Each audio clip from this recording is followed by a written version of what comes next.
बिस्मिल्लाहिर्रहमानिर्रहीम। अस्सलाम वालेकुम। मैं हूं गुलफाम चौधरी। आप देख रहे हैं IRK न्यूज़।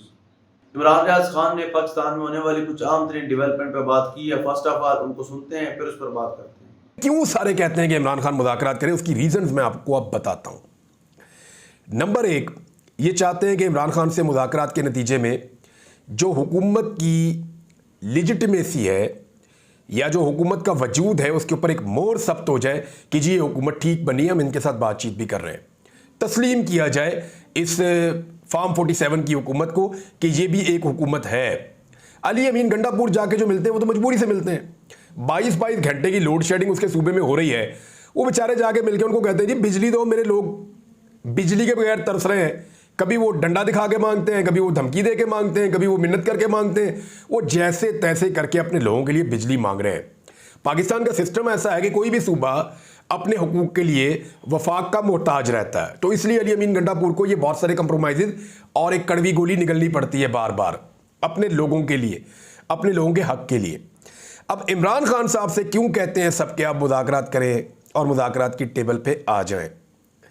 हुकूमत ये चाहती है कि इमरान खान साहब हर हाल में अब जेल से बाहर निकल आए, क्योंकि हुकूमत को इस बात का आइडिया हो गया है कि जेल के अंदर रखकर उनको तोड़ना तकरीबन नामुमकिन है। इमरान खान को जेल के अंदर सारा कुछ ट्राई करके देख लिया, सख्ती करके देख ली, गर्मी के साथ तंग करके देख लिया, मच्छरों के साथ तंग करके देख लिया, बहुत अजीबोगरीब सूरत हाल में उनको रख के देख लिया, बारिश की जो सहूलतें आई, मुश्किलात आई, उसके साथ देख लिया, खाने पीने के मामलात, मुलाकातों के मामलात, पाबंदियां लगाने के मामलात, सब कुछ करके देख लिया। इमरान खान को चिड़चिड़ा करने की कोशिश की गई मुख्तलिफ तरीकों से ताकि वो गुस्से में आए और लड़े, सारा कुछ करके देख लिया।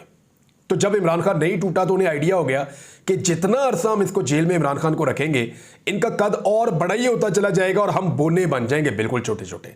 अब हुकूमत चाहती है कि मजीद नुकसान करने की बजाय किसी तरह इमरान खान साहब को जेल से निकाला जाए। हुकूमत की ख्वाहिश यह है कि जिस वक्त इमरान खान जेल से बाहर निकले उस वक्त कोई ना कोई मुज़ाकरात चल रहे हों, ताकि हम ये आइंदा के लिए बयानियां बनाएं कि मुज़ाकरात के नतीजे में इमरान खान साहब घुटने टेक कर जेल से बाहर निकले। ये बयानियां बनाए हुकूमत, वो ये चाहती है। इमरान खान साहब चाहते हैं कि वो बगैर मुज़ाकरात के बाहर निकले, हुकूमत के साथ वो बातचीत करना नहीं चाहते। दूसरी जानिब एस्टेब्लिशमेंट जो है पाकिस्तान की, वो इस बोझ को और ज्यादा नहीं उठाना चाहती। यानी कितना वो उंगली से पकड़ के चलाएगी इस हुकूमत को और कब तक चलाएगी? पिछले 2 साल से एस्टेब्लिशमेंट इस हुकूमत को उंगली से पकड़ के चला रही है, गोद में बिठा के इनको झूले दे रहे हैं। अब इनको खुद से भी चलना पड़ेगा। तो जिस वक्त एस्टेब्लिशमेंट जान छुड़ा के पीछे निकलेगी, इमरान खान फौरन बाहर आ जाएंगे। अदलिया वैसे ही जो है वो होश पकड़ चुकी है और अदलिया अपनी खोई हुई स्पेस वापस हासिल करने के लिए फैसले दे रही है धड़ाधड़।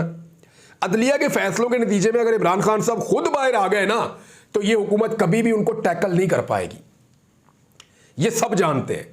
तो उन्हें कुछ ना कुछ ऐसा चाहिए कि इमरान खान जब बाहर आए तो हमारे पास ये बयानिया हो कि हमारे साथ जनाब बातचीत कर रहे थे। आपको याद होगा एक सहाफी ने यह कहा था कि नवाज शरीफ ने बात की थी एस्टेब्लिशमेंट से, उसके नतीजे में इमरान रियाज अपने घर वापस आ गया। एक सहाफी ने यह क्लेम किया था, तो वो बिल्कुल फारग और झूठा स्टेटमेंट था। मैं उसकी तह तक गया हूं, ये तो सवाल ही पैदा नहीं होता, ऐसी कोई चीज है ही नहीं। मैं उसकी तह तक गया और मुझे पता है कि क्या हुआ और कैसे हुआ। बहरहाल एक सहाफी ने यह क्लेम किया था, ये इसलिए कि कुछ ना कुछ करके इमरान खान का जो सियासी कद है उसको छोटा किया जाए। लेकिन इमरान खान साहब इनके साथ मुज़ाकरात करने के लिए तैयार ही नहीं है। उधर अली अमीन गंडापुर साहब मुलाकात करके आते हैं, साथ ही इमरान खान साहब जो है वो महमूद रहमान कमीशन रिपोर्ट जो है जिसको पाकिस्तान की एस्टेब्लिशमेंट आज तक हजम नहीं कर पाई, उस रिपोर्ट को वो अपने अकाउंट के ऊपर लगा देते हैं और वो कहते हैं कि हर पाकिस्तानी को ये रिपोर्ट पढ़नी चाहिए। इमरान खान साहब के अकाउंट पे क्या लिखा गया उनकी मर्जी से, वो मैं आपको बता देता हूं। हर पाकिस्तानी को महमूद रहमान कमीशन रिपोर्ट का मुताला करना और ये जानना चाहिए कि असल गद्दार कौन था, जनरल याया खान या शेख मुजीबुर रहमान। और ये इमरान खान साहब ने एक स्टेटमेंट दिया, उसके नीचे एक वीडियो मौजूद है, गद्दार कौन, शेख मुजीब या जनरल याया। उसके बाद पाकिस्तान तहरीक इंसाफ ने बहुत सारा मवाजना पेश किया। और ये जो महमूद रहमान कमीशन की रिपोर्ट है ना, ये बहुत एक तफसीली और एक लंबी रिपोर्ट है। जब जुल्फ़िकार अली भुट्टो ने इसके ऊपर इंक्वायरी की थी पाकिस्तान 2 लाख होने के पे, तो क्योंकि बहुत प्रेशर था, बड़े हालात बहुत अजीब थे, फौज बहुत डीमोरल थी, पाकिस्तानी जो है वो बहुत परेशान थे, मुल्क 2 टुकड़े हो गया था, तो फिर एक कमीशन बनाया गया था जिसकी सरबराही महमूद रहमान साहब कर रहे थे। और उस कमीशन ने एक बड़ी तफसीली रिपोर्ट बनाई थी, उसका एक हिस्सा पहले जारी किया गया, एक हिस्सा उसका बाद में जारी किया गया। उस रिपोर्ट में बहुत सारी रिकमेंडेशंस और बहुत सारे हकायक लिखे गए थे। बहुत सारे इंटरव्यूज़ किए थे इन लोगों ने, ये जो कमीशन के लोग थे, बहुत इंटरव्यूज़ किए थे और बहुत सारे हकायक सामने लेकर आए थे। उन हकायक की मौजूदगी में जो दिखाई देता है इस रिपोर्ट को अगर आप पढ़ें, तो शेख मुजीब से बड़ा मुजरिम पाकिस्तान के 2 लाख होने का वो उस वक्त का मिलिट्री डिक्टेटर याह्या खान था। और याह्या खान का इसमें बहुत बड़ा कसूर है। ये पाकिस्तान की एस्टेब्लिशमेंट इस बात को मानती है, वो इस बात को तस्लीम करते हैं। जिस तरह वहाँ पे सरेंडर हुआ, जो सूरत हाल बनी ढाका में, जो फॉल ऑफ ढाका हुआ, वो उन सारी चीज़ों को जो है वो हम अपने मिटा तो नहीं सकते तारीख के और आँख में से, वो बाकायदा तारीख का हिस्सा है। और हमूदुर रहमान कमीशन रिपोर्ट जो है उसके तमाम एक एक करके जुज़ जो है वो पाकिस्तान तहरीक इंसाफ ने और इमरान खान साहब ने पेश कर दिए। यानी इमरान खान साहब का भी कोई ऐसा मूड नहीं है कि वो फौरी तौर पे मुज़ाकरात की टेबल पे बैठ जाएं। वो डील नहीं करना चाहते, बातचीत करने के लिए वो तैयार है और बार बार कहते हैं आओ बैठो बात कर लेते हैं। देखिए, अगर किसी को ये लगता है कि इमरान खान जेल के अंदर बिल्कुल बेबस है, तो ऐसा नहीं है। वो हर थोड़े दिन बाद कुछ ना कुछ करके एक नया कट्टा खोल देते हैं। इमरान खान साहब जेल के अंदर बैठकर भी इतनी बड़ी प्रॉब्लम क्रिएट कर देते हैं अपने तमाम मुखालिफिन के लिए, चाहे वो हुकूमत का हिस्सा हैं, चाहे वो गैर सियासी लोग हैं। सबके लिए इमरान खान साहब ऐसी मुसीबत खड़ी कर देते हैं कि सबको अपनी पड़ जाती है। और उसके बाद जब वो उस मामले में से निकलते हैं तो इमरान खान साहब जेल के अंदर से बैठ के एक नया इशू खड़ा कर देते हैं। तो ये इमरान खान साहब की पॉलिटिक्स, अगर कोई कह रहा है कि बहुत बुरी तरह नाकाम है या जेल के अंदर से वो पॉलिटिक्स नहीं कर पा रहे, तो ये एक खाम ख्याली है, इसके अलावा कुछ नहीं है। ये मामला यूं चलता रहेगा अभी और हुकूमत मुज़ाकरात की मिन्नतें करती रहेगी। लेकिन मेरे ख्याल में इमरान खान साहब वो हुकूमत से मुज़ाकरात नहीं करेंगे, ख़ासतौर पे उन 3 जमातों से मुज़ाकरात नहीं करेंगे जिन्होंने इमरान खान साहब का मैंडेट चोरी किया है। हाँ, बाकी जमातों को वो आहिस्ता आहिस्ता साथ में ला लेंगे। और ये जो बजट आ रहा है इसमें IMF की जो शराइत है, वर्ल्ड बैंक ने और IMF ने पाकिस्तान के बारे में जो प्रेडिक्शंस की है ना, वो इतनी खौफनाक है कि पिछले 2 सालों में और आने वाला अगला साल भी, और ये वाला साल शामिल कर ले, इसके बाद आने वाला साल भी, पाकिस्तान तहरीक इंसाफ जिस हालत में इस मुल्क को छोड़कर गई थी उसके आधे पे भी नहीं पाकिस्तान पहुंचेगा। अब आप अंदाजा कर लीजिए, जो तरक्की की शरह इमरान खान साहब छोड़ के गए थे उसके आधे पे भी नहीं पहुंच पा रही है अब तक, और अगले सालों में भी कोई उम्मीद नहीं है। और जो महंगाई के ऊपर कंट्रोल और चीज़ों को इमरान खान साहब ने मईशत को बेहतर किया हुआ था अपने दौरे हुकूमत में, ये पूरा जोर लगाने के बावजूद उसके आधे तक भी नहीं पहुंच पा रहे। और अभी कुछ फैसले IMF के कहने के ऊपर ऐसे कर दिए गए हैं कि आपकी मईशत के अंदर बहुत बड़े बड़े झटके आने वाले हैं।